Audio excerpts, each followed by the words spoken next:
Good morning আমার প্রিয় বন্ধুরা, কেমন আছো সবাই তোমরা? আশা করি যে যেখান থেকে আমার ভিডিওটা দেখছো প্রত্যেকেই সকলেই খুব ভালো থেকো এবং মা মনসার কৃপায় তোমাদের সকলের ভালো হোক, খুব ভালো হোক। তা চলো, অনেক দিন বাদে আমি একটা ছোট্ট ব্লগ তোমাদের সাথে শেয়ার করলাম। চলে গিয়েছিলাম কাকরগাছির মনসা মায়ের মন্দিরে। এই মায়ের মন্দিরে কিন্তু অনেক ভিড় হয়। আমি কিন্তু ভিডিও দেখেই তবেই এখানে গিয়েছিলাম, জানো তো। আর আমি কিন্তু ইউটিউব ফেসবুকে অনেক দিন ধরে এই মায়ের মন্দিরের ভিডিও দেখছিলাম, আর মনে মনে খুব ইচ্ছে ছিল এখানে যাওয়ার, কিন্তু কিভাবে যাব সেটাই বুঝে পাচ্ছিলাম না। তা আশ্চর্যভাবে হঠাৎ করেই ভোরবেলায় মনে হলো যে চলো যাই হোক, চিনি বা না চিনি, একবার গিয়ে দাঁড়াই তো, মাই ঠিক আমাকে পথ দেখিয়ে দেবে। সত্যি তাই, দুই মেয়েকে রেডি করে নিয়ে চলে গিয়েছিলাম এই মায়ের মন্দিরে। জানো তো, দুই মেয়েকে নিয়ে আমি কিন্তু চিন্তামই না, আর একা তো কোনোদিনও কোথাও বরকে ছাড়া যাইনি।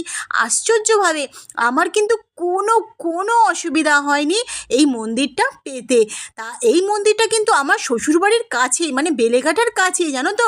কিন্তু আশ্চর্য, আজ প্রায় 18 বছরের উপরে শ্বশুরবাড়িতে যাতায়াত করি, কিন্তু এই মন্দিরের কথা কোনোদিনও আমি শুনিনি কারো মুখে।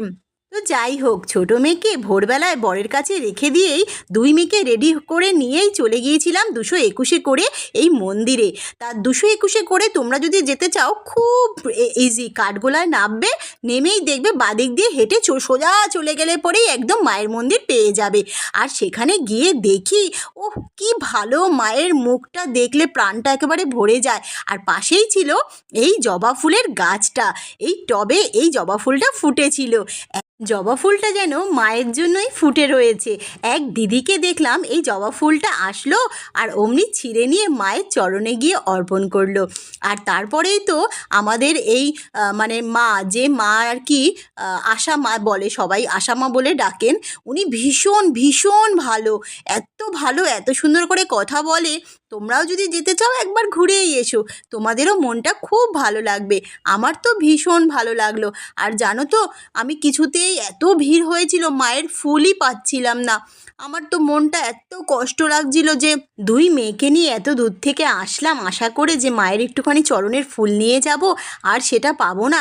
যতবারই আমি নিতে যাচ্ছি ততবারই ফুল ফুরিয়ে যাচ্ছে, যতবারই আমি হাত পাচ্ছি, মানে এত ভিড় হয়েছিল যে আমি হাতটাও আমার অবধি পৌঁছচ্ছিল না। কি বলবো, এত ঠেলাঠেলি করছিল, মানুষের এত কাড়াকাড়ি লেগে গেছিলো। তা যাই হোক, তা বলে না যে মাকে মন থেকে তুমি যদি ডাকো না, মা কোনো দিনও ফেরায় না। সত্যি তাই, লাস্ট মুহূর্তে আমার কাছে এতটা ফুল চলে এসেছিলো, আমি নিজেই অবাক হয়ে গেছিলাম। দুই মেয়েকে দেওয়ার পরে প্রচুর ফুল, সেটা আমি বাড়িতে নিয়ে এসেছি, এবং সেই ফুলটা পাওয়ার জন্যই সবাই ওখানে যায় আশীর্বাদ হিসেবে।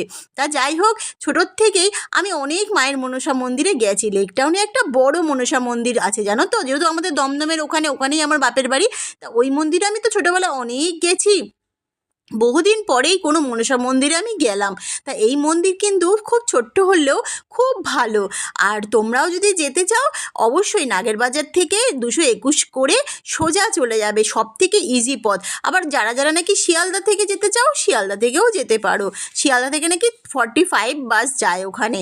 তা যাই হোক, আর পুজোর সামগ্রী যা যা লাগে, মানে দুধ, কলা, মিষ্টি, মালা, শাড়ি, যাবতীয় জিনিস, ধূপকাঠি, মোমবাতি, সমস্ত ফল তোমরা ওখানেই মায়ের মন্দিরের সামনে দোকানে পেয়ে যাবে। তা তোমরা যদি চিন্তা করো এরকম যে বাড়ি থেকে নিয়ে যেতে চাও, তাহলে সেটাও নিয়ে যেতে পারো। আবার ওখানে যদি কিছু না নিয়ে যেতে চাও হাতে করে, তাহলে তোমরা ওখানেই কিন্তু সমস্ত সামগ্রী পেয়ে যাবে যেটা মায়ের পুজো করতে লাগে। তো যাই হোক, একবার ঠিক ঘুরেই এসো। ভিডিওটা ভালো করে আমি করতেও পারিনি, জানো তো, আর ভীষণ হাত কাঁপছিল, এত ভিড় হয়েছিল। অনেক দূর থেকে আমি ভিডিওটা করেছি।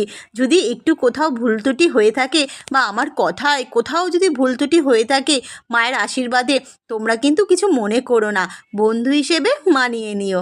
আর মা তো স্বয়ং দেখছে, মা অন্তর্যামী। মায়ের কাছে যাওয়ার জন্য যদি কোনো কিছু ভুল ত্রুটি হয়েও থাকে, আর আমি মনের ভালোবাসা দিয়ে, অন্তর দিয়ে মায়ের এই ভিডিওটা ছাড়লাম। আশা করি তোমাদের যদি ভালো লাগে একটুকু, তাহলে কিন্তু তোমরা আমার চ্যানেলটাকে সাবস্ক্রাইব করে দিও। আর আবার একদিন ছোট্ট একটা ব্লগ নিয়ে আবার হাজির হব। তা আজকের মতো তাহলে আসি, ভালো থেকো, খুব ভালো থেকো।